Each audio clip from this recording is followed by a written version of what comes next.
Olá, aluno! Seja bem-vindo à nossa 7ª teleaula da disciplina de Bioética e Biossegurança. Eu sou a professora Franciele Midori e o tema da nossa aula de hoje será sobre os riscos ocupacionais.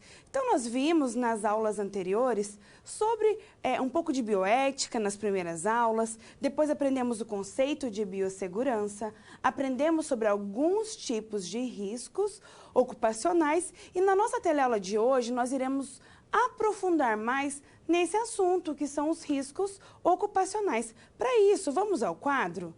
Para contextualizar sobre a importância que os profissionais da área da saúde, ele tem que ter, na verdade, sobre os riscos ocupacionais. E nós iremos iniciar a nossa aula de hoje falando sobre os riscos ergonômicos. O que seriam esses riscos ergonômicos? São riscos relacionados à postura, ao mau posicionamento, que os profissionais possuem tanto em qualquer área que nós podemos trabalhar e também em especial os profissionais da área da saúde. E como que isso reflete no dia a dia, na produtividade, em como o funcionário ele irá trabalhar, na sua qualidade de vida e também na sua qualidade profissional. Então, nós precisamos ter um cuidado especial com relação aos riscos ocupacionais que os nossos profissionais eles irão trabalhar, ou que até mesmo nós, os tipos de riscos que nós estamos sujeitos no nosso dia a dia. Desculpa. Pensando nos trabalhadores da saúde, quando a gente pensa numa saúde fragilizada dos nossos profissionais, eles ficam desmotivados, eles começam também a produzir menos e aumenta o absenteísmo, ou seja, as suas faltas. Eles começam a ter com mais frequência. Portanto, é responsabilidade do empregador, do gestor hospitalar, cuidar dos seus colaboradores e oferecer também essas condições adequadas para quê? Para as atividades laborais. Então, isso é uma responsabilidade do empregador, de você, futuro gestor hospitalar, em como você dará as condições necessárias, específicas, para cada profissional, para que ele, então, não tenha alguns riscos ocupacionais.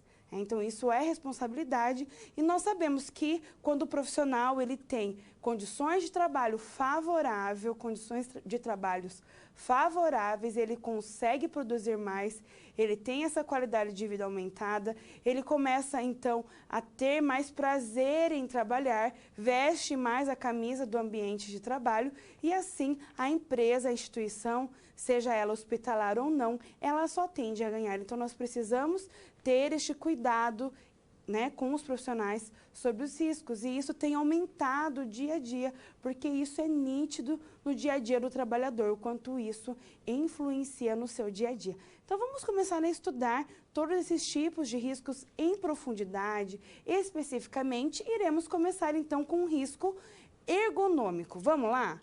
Então, os principais riscos ergonômicos que nós podemos... que nós temos no nosso ambiente de trabalho é a repetitividade. Então, quando nós falamos no risco ergonômico relacionado à repetitividade, é realmente sobre os trabalhos repetitivos. Então, dependendo de algumas indústrias, por exemplo, que tem aquele trabalho, maçante, repetitivo, quem utiliza muito o computador, então utiliza muitos dedos o dia inteiro, ele pode desenvolver também o LER, que é o problema que dá com relação ao movimento repetitivo. Então, nós temos várias doenças ocupacionais que têm a ver com a repetitividade. Então, uma bastante conhecida que vocês já devem ter ouvido falar, é a LER, que é a lesão por movimentos repetitivos de determinado trabalho. Então, se eu trabalho no computador, se eu trabalho numa fábrica. Eu já trabalhei em fábrica quando eu estive no Japão e lá o risco de você desenvolver a LER, essa lesão de nervo, mesmo de tendão por movimentos repetitivos é muito grande, porque nós fazemos o mesmo movimento repetidas vezes e causa fadiga, causa, então, uma exaustão, né, no trabalhador e pode desenvolver, então, algumas patologias relacionadas ao trabalho. Então, quando eu tenho um trabalho que ele é muito repetitivo, eu tenho que ter um cuidado especial também. Outro cuidado é a postura inadequada. Se nós pararmos para dar uma observada no ambiente em que nós trabalhamos, nós vemos muitos profissionais com a postura inadequada e até às vezes nós mesmos nos pegamos com uma postura inadequada. Às vezes nós sentamos, né, inclinado para frente, com a cabeça muito abaixada, e o quanto isso é prejudicial para o nosso dia a dia. Então, quando a gente pensa em risco ergonômico, a gente pensa muito com relação à postura inadequada. Será que a cadeira em que eu trabalho, eu consigo posicionar meus pés corretamente, consigo encostar toda a minha coluna, né, na parte traseira, para que eu consiga trabalhar também, se eu trabalhar com computador ou outro tipo de trabalho, consigo evidenciar, localizar o que eu estou trabalhando sem ter este movimento de pender muito a cabeça para frente ou pender muito para trás. Então, tem todas essas características, todas essas particularidades que são importantes com relação ao risco ergonômico mesmo. Se eu tenho uma postura que ela tende a ficar muito para frente, isso já é muito comum e é muito também de educação postural, né? Eu tenho também essa dificuldade, às vezes, de corrigir minha postura, mas o quanto isso também influencia no ambiente laboral, no ambiente do meu trabalhador. E o que eu tenho que fazer enquanto empregador é proporcionar ao meu empregado condições que não faça com que ele tenha problemas ergonômicos, que ele tenha problemas de saúde relacionados ao mau posicionamento, pensando que tem toda uma legislação que vai respaldar o empregado caso ele comprove que ele teve, né, um mau posicionamento, que o empregador não estava ligando realmente para as suas reclamações com relação à postura inadequada, ao ambiente de trabalho. Então, nós precisamos ter um cuidado especial também com relação à postura. Voltando para o quadro, então aqui tem essa figura, né, de uma funcionária trabalhando no seu computador que está totalmente com uma postura inadequada. Ela está envergada para frente, né? Os seus pés, eles não estão totalmente rente ao chão, a sua cabeça está para frente, o seu posicionamento, então, no computador está totalmente inadequado. E aqui a gente já vê com relação à postura, né? Tem uma postura correta, aqui nós temos um encosto, caso ela não consiga encostar totalmente seus pés no chão, tem um encosto aqui para auxiliá-la na cadeira, e pode ver que aqui com relação ao computador, teve esse aumento, né? Colocou algum objeto que aumentasse para que o seu campo de visão e a sua cabeça não necessitem, então, inclinar. Então, ela tem um posicionamento correto. Então, quando a gente fala em risco ergonômico, a gente está também preocupado com relação à postura adequada. Vocês conseguem perceber como isso influencia no nosso dia a dia, né? Nas nossas condutas, na produtividade? Então, tudo isso nós temos que ter uma preocupação especial.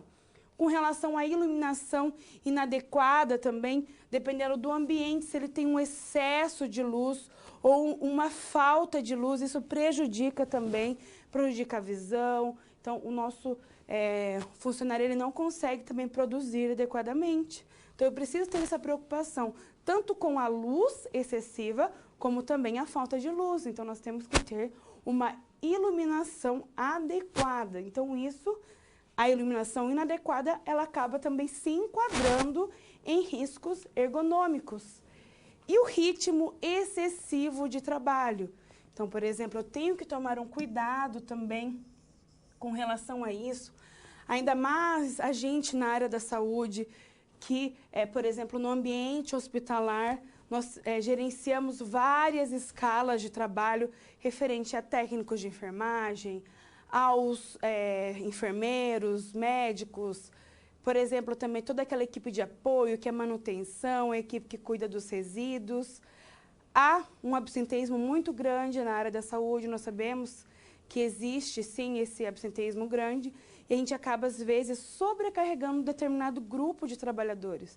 Então, nós precisamos também ter essa preocupação com as folgas semanais necessárias, então realmente não sobrecarregando alguns grupos de trabalhadores, né? Até mesmo na quantidade, por exemplo, de assumir vários pacientes, né? Isso puxando bem para a área da saúde, para o ambiente hospitalar.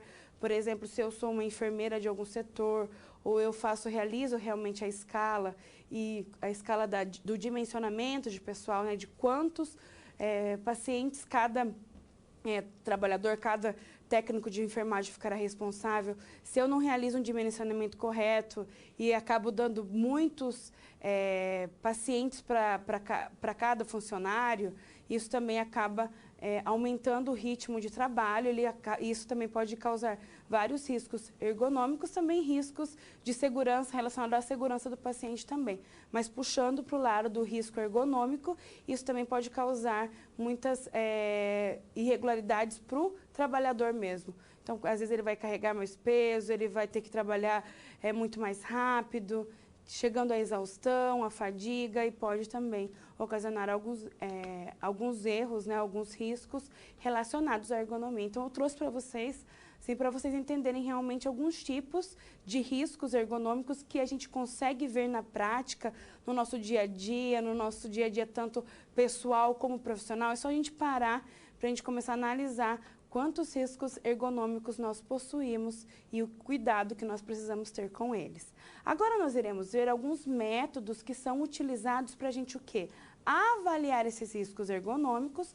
É lógico que para isso existe o profissional, né, capacitado para realizar essa avaliação no ambiente de trabalho, né, utilizando algumas metodologias, mas eu trouxe para vocês, então, conhecerem e saber que existe, então, os profissionais capacitados, né, a segurança do trabalho, fisioterapeutas, que utilizam essa metodologia para avaliar o ambiente laboral com os riscos ergonômicos. Vamos ao quadro, então, para conhecer?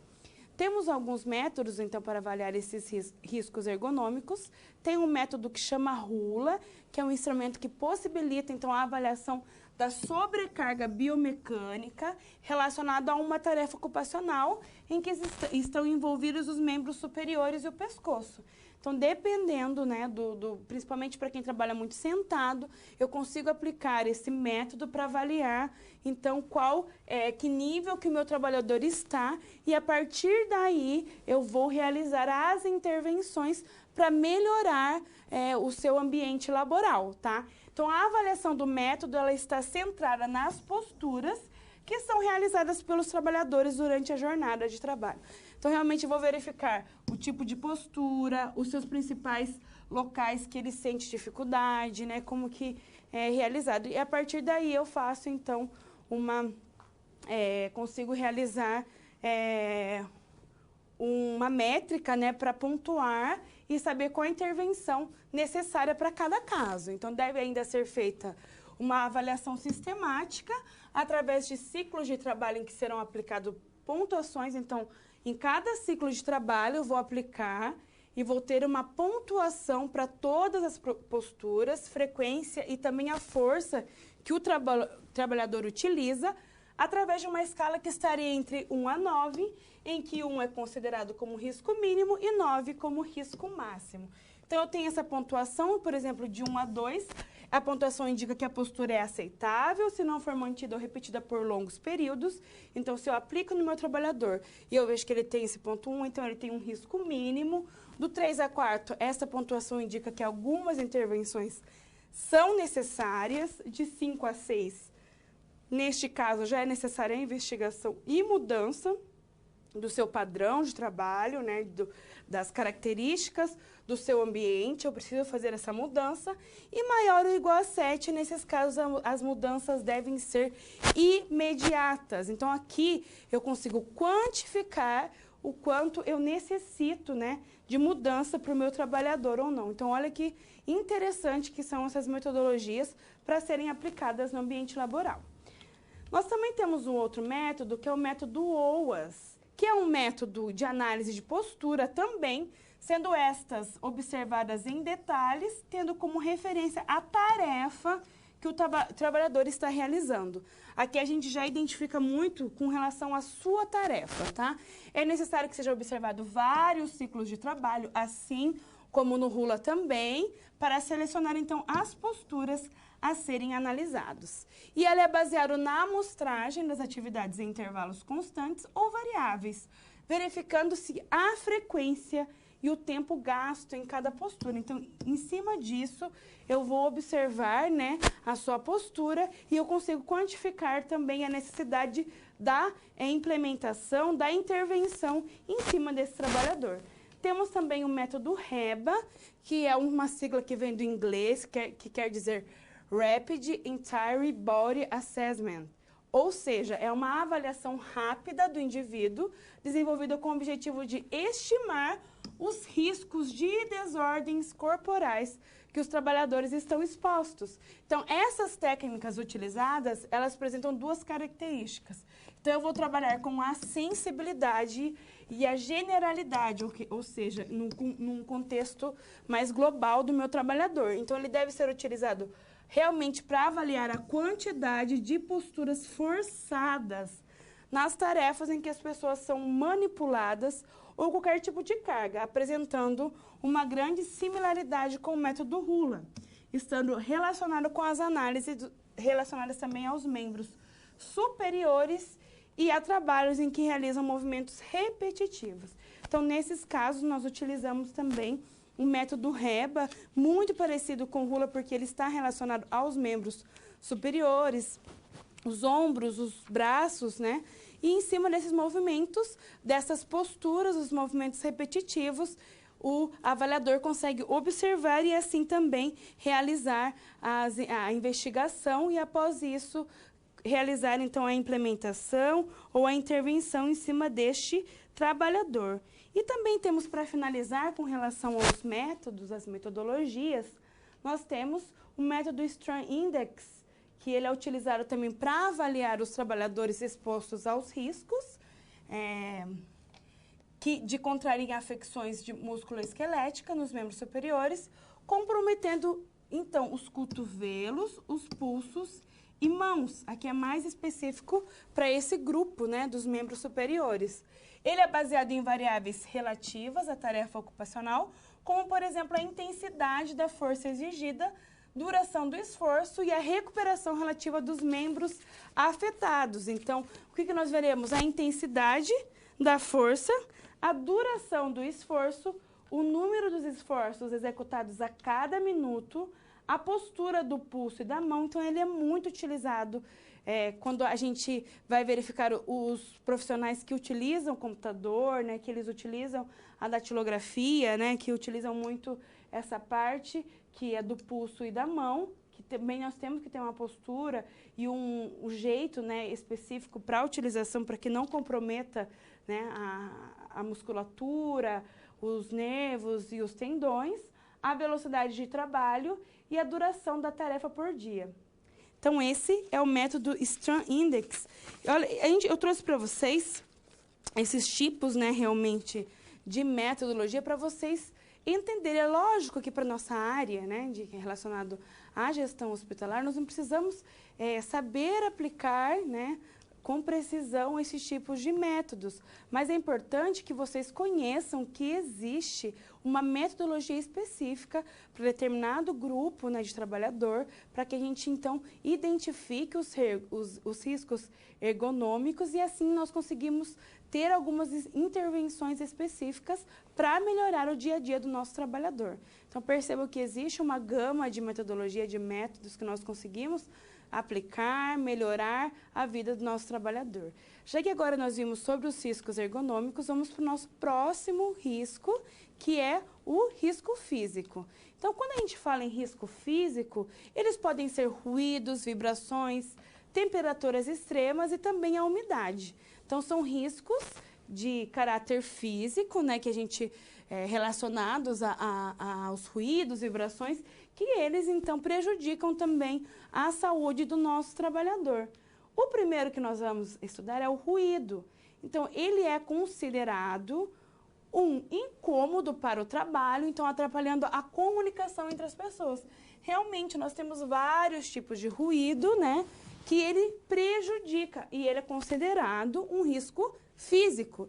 Ele pode provocar a fadiga no trabalhador e, em casos extremos, eles podem causar um trauma auditivo, levando até, né, em alguns casos, a surdez e alterações fisiológicas, porque isso realmente compromete tanto a parte fisiológica como a parte psicológica também do trabalhador. Então, pensa você trabalhando em algum lugar, um local que tenha vários ruídos durante todo o período, o quanto isso vai alterar tanto a sua parte fisiológica, podendo causar transtornos, traumas auditivos, até a surdez, e também algumas alterações psicológicas, porque começa a dar dor de cabeça, alterar o seu ritmo de trabalho. Isso também pode até interferir na sua vida pessoal também. Então, pensa que o ruído ele pode comprometer o nosso dia a dia de uma forma muito significativa.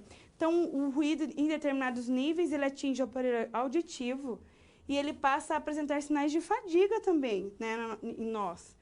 Que inicialmente eles são recuperáveis, mas depois pode não ser, quando ele se torna prolongado, pode causar a surdez permanente. Então, nós temos o ruído contínuo, que é aquele ruído sem interrupção.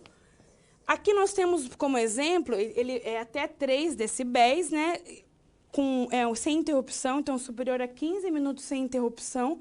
Por exemplo, uma sirene que está ali aquele tempo todo tendo esse ruído, né, apitando, e isso a gente pode considerar como um ruído contínuo. Quando a gente fala em ruído intermitente, é um ruído também de até 3 decibéis, com períodos de 0,2 segundos a 15 minutos, e tem alguns períodos de interrupção, por isso que ele é intermitente. Por exemplo, um ruído de uma britadeira. Então, a britadeira ela começa aquele barulho e para, começa e para. Então, é um ruído intermitente. Ele tem até 3 decibéis, né, este ruído, e pode causar, então, prejuízos para a saúde também. Quando eu falo ruído de impacto, é um ruído de muita duração, e muito alta, na verdade, é um ruído muito alto, com duração pequena, menor que 1 segundo, em intervalos maiores que 1 segundo. Então, ele é de impacto porque ele tem aquele barulho, para, menos de 1 segundo, volta de novo esse barulho. Por exemplo, o disparo de uma arma, a martelada, né, quando eu dou aquela martelada forte, paro. Operações de bate-estaca, então aquele ruído de impacto. Teve o impacto, teve o ruído, ele parou, mas voltou. Então, eu posso considerar como um ruído de impacto. O ruído tonal, eles são tons puros, por exemplo, apito, zumbido, que dá aquela tonalidade, né, fina, que são sons, às vezes, contínuos, nós conhecemos como ruído tonal. E o ruído de baixa frequência, que são as frequências acústicas que o ouvido humano ele tem dificuldade de perceber, porque são abaixo de 500 Hz, e também alguns sons que nem são audíveis, né, abaixo de 20, mas que acaba atrapalhando essa saúde. Por exemplo, um transporte público, que às vezes a gente nem percebe, mas ele prejudica também. O próprio trânsito, discoteca, quando você vai em alguma discoteca, vai em alguma casa de show, e até mesmo barulho de ventilador. São ruídos de baixa frequência, mas que atrapalham também a nossa saúde.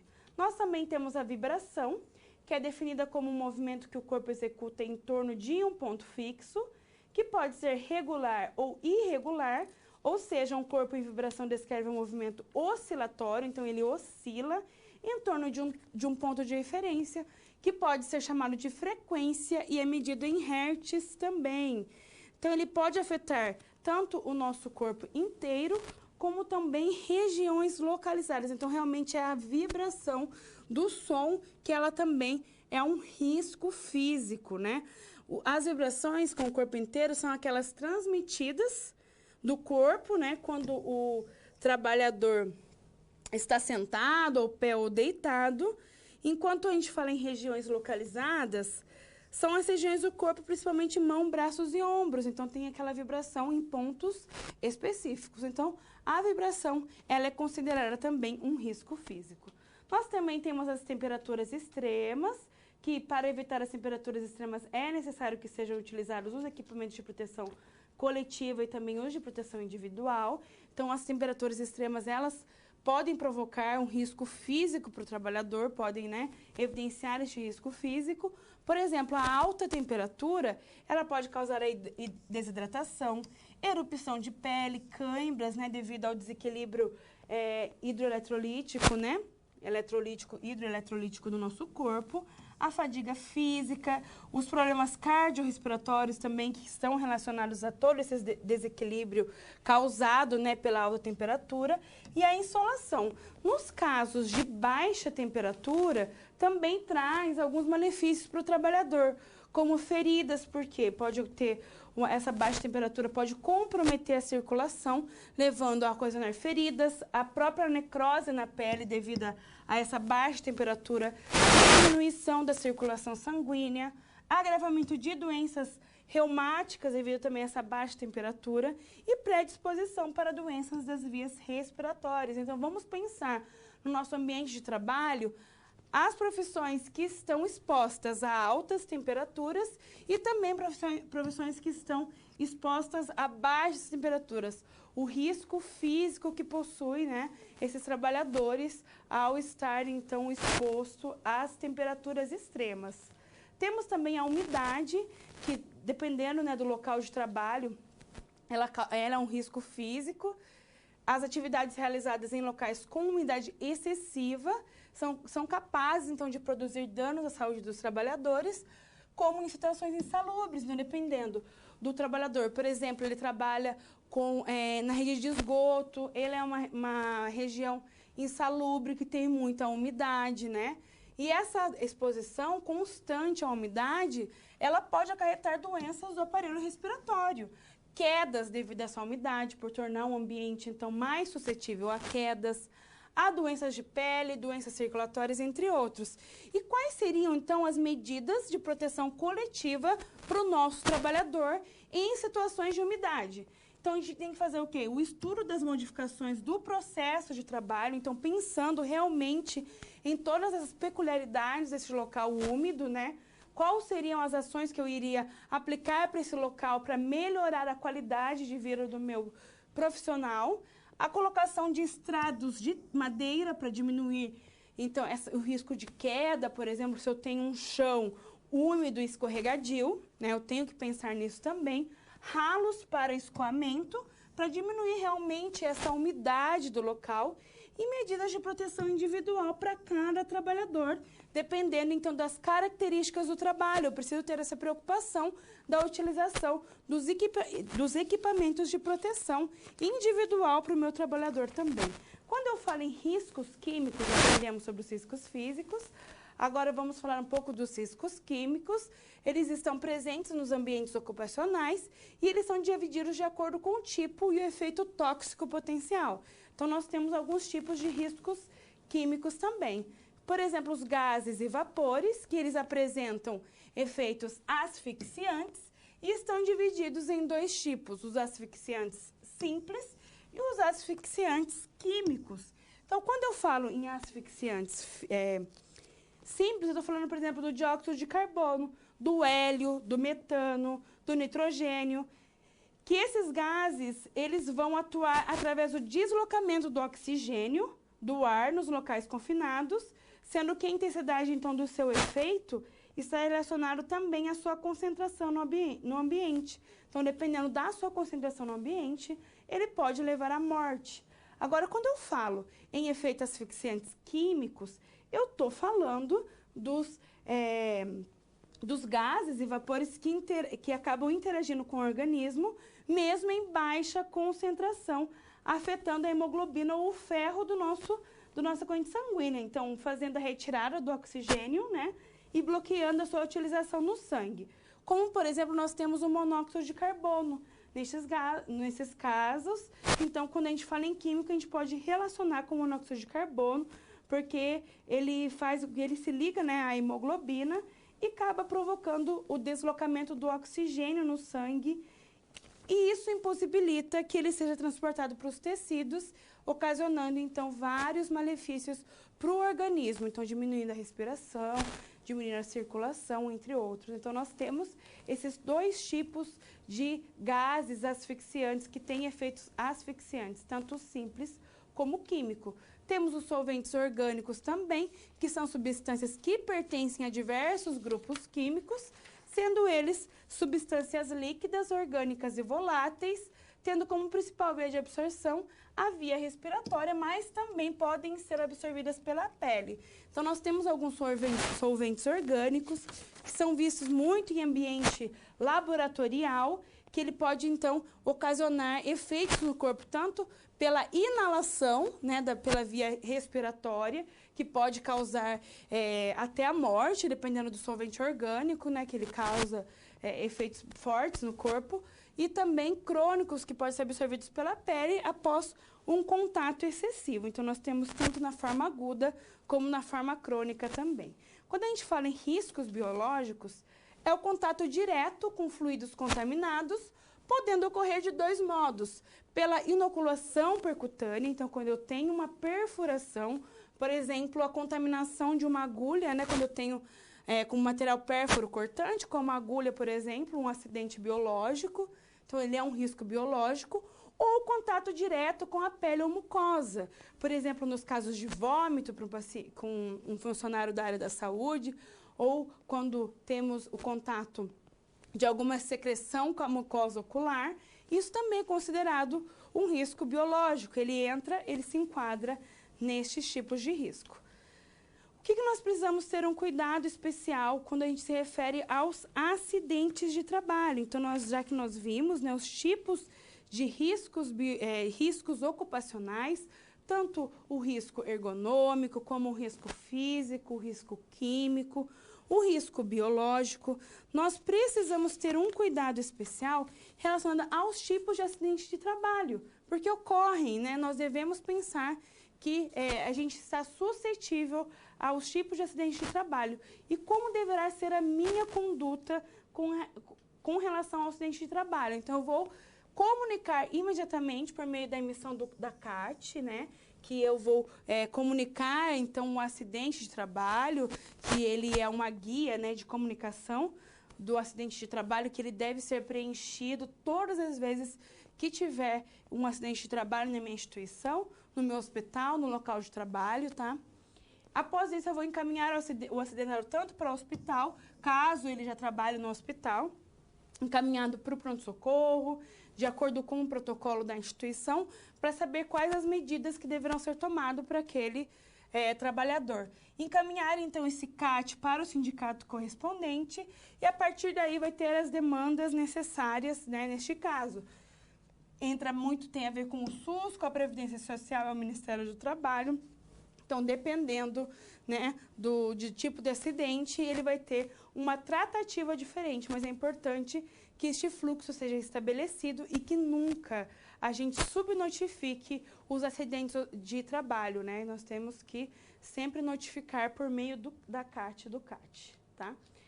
E agora nós iremos falar sobre o biorrisco em ambientes hospitalares e também ambulatoriais. Então, todos os hospitais, eles devem ser focados em ações para impedir a exposição desses profissionais e também do público aos fatores de risco que nós vimos anteriormente, através de ações voltadas aos riscos ocupacionais, controle e segurança de produtos industrializados e também na conscientização do público com relação a todos esses riscos. Então, eu preciso conscientizar, eu preciso capacitar a minha equipe total, toda a equipe multidisciplinar do ambiente que eu trabalho, em cima desses riscos, para que elas tenham essa conscientização e também diminua a ocorrência mesmo desses acidentes no ambiente de trabalho. Então, quando a gente fala em risco epidemiológico, são os riscos voltados realmente à saúde pública. Os riscos individuais são os riscos relacionados às escolhas individuais, né, de cada indivíduo, de cada pessoa, né, referente ao estilo de vida e comportamento da pessoa. Então, nós temos esse risco individual, porque cada um tem a sua cultura, tem o seu modo de pensar, seu estilo de vida, uma criação. Então, por mais que às vezes haja essa capacitação para melhorar os assuntos relacionados à educação, com os riscos ocupacionais, nós temos muito essa carga individual, que às vezes eu posso não ter essa preocupação e o outro ter uma preocupação maior. Então, nós temos que trabalhar também em cima do risco individual para que realmente eu consiga identificar na minha equipe quem está mais suscetível a ter esses riscos ocupacionais também. E nas instituições hospitalares, nós sempre pensamos em diminuir estes riscos de infecção que estão relacionados ao processo de trabalho, principalmente nas instituições hospitalares. Nós temos que pensar que os resultados eles podem ser alcançados, eles devem ser alcançados no ambiente hospitalar, pensando na implantação de um programa de biossegurança com enfoque realmente na qualidade de vida e na saúde coletiva. Então, nós temos que pensar em políticas voltadas para um gerenciamento ecológico nos hospitais, ambulatórios, né, na atenção básica também. E os tipos de resíduos biológicos infectantes que nós temos os resíduos comuns, os resíduos especiais. Então, quando eu falo em infectantes comuns, são aqueles resíduos biológicos e materiais infectantes que entraram em contato com o paciente, que provém da área administrativa, da área clínica, né, dos ambientes que estão dentro do hospital. E quando eu falo na área especial, então estão relacionadas aos materiais radioativos, produtos farmacêuticos, resíduos químicos. Então, tem essa diferença também. Com relação também ao biorrisco em ambientes laboratoriais, nós sabemos que é um ambiente diferente, que nós precisamos ter uma preocupação, né, com o descarte, com o manejo dos materiais relacionados ao ambiente laboratorial. Para isso, existem, então, as boas práticas de laboratório, que é como se fosse um manual que indica, então, como deveremos nos comportar neste laboratório e também como deve ser designado cada resíduo, como que o aluno ou até mesmo o funcionário deve se portar neste ambiente. Tudo isso pensando na sustentabilidade, que é o que nós pensamos muito, hoje em dia está muito em alta a questão de sustentabilidade, e a Organização Pan-Americana de Saúde, ele recomenda que esse gerenciamento dos resíduos, né, hospitalares, do sistema da saúde, deve alcançar 2 objetivos fundamentais. Um relacionado ao controle de risco para a saúde, através da exposição a resíduos infectantes perigosos. E o segundo objetivo, ele visa a reciclagem, o tratamento, o armazenamento, o transporte e a disposição final destes resíduos, como nós vimos nas aulas anteriores também. Então, tudo isso interligado para facilitar, para melhorar o ambiente relacionado aos riscos ocupacionais. E agora, para finalizar a nossa aula, vamos ver uma situação-problema que aconteceu relacionado aos presidentes do Conselho. O Ministério da Saúde enviou um ofício para o Fórum dos Conselhos Federais da área da saúde, convidando todos os profissionais dos conselhos para uma reunião com o ministro sobre o tema biorrisco nos hospitais públicos. Foi solicitado, então, um estudo que será realizado pelos conselhos para a elaboração de um programa que será oferecido para os alunos da área da saúde, que irá se formar, mostrando a importância do cuidado no dia a dia de trabalho. Então, quais os principais pontos que precisam ser levados em consideração para a elaboração do programa que deverá ser oferecido para todos os alunos da área da saúde? Então, quais seriam os principais pontos que os alunos da área da saúde eles precisam saber com relação ao biorrisco dos hospitais? Então, o que eles precisam ter? Uma atenção no cuidado com o sangue e outros fluidos corporais, o cuidado com higiene e limpeza também, que nós temos que ter um cuidado muito grande com relação a esse grupo, né, pertencente ao hospital, a importância da lavagem das mãos, da higienização das mãos, que isso também ele impede, né, a proliferação, a nossa transmissão cruzada, né, de micro-organismos e da infecção, falha nos processos de desinfecção, esterilização e asepsia, cuidado com o seu próprio rosto durante o contato com o paciente infectado, então utilizando os EPIs adequadamente. e evitar o contato com os vômitos, tosses e espirros dos pacientes.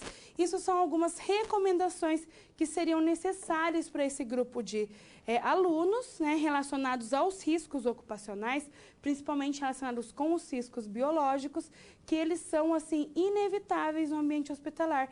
E, às vezes, os nossos alunos não estão saindo preparados para encarar o nosso processo de trabalho de forma adequada, pensando em todo esse cuidado relacionado com a biossegurança. Então, essa foi a nossa aula de hoje. Eu espero que vocês tenham entendido um pouco sobre os riscos, né, os ocupacionais em profundidade e também sobre o biorrisco que nós temos, tanto com relação ao ambiente hospitalar, ambulatorial e também laboratorial. E estudem, estou à disposição e até a nossa próxima teleaula.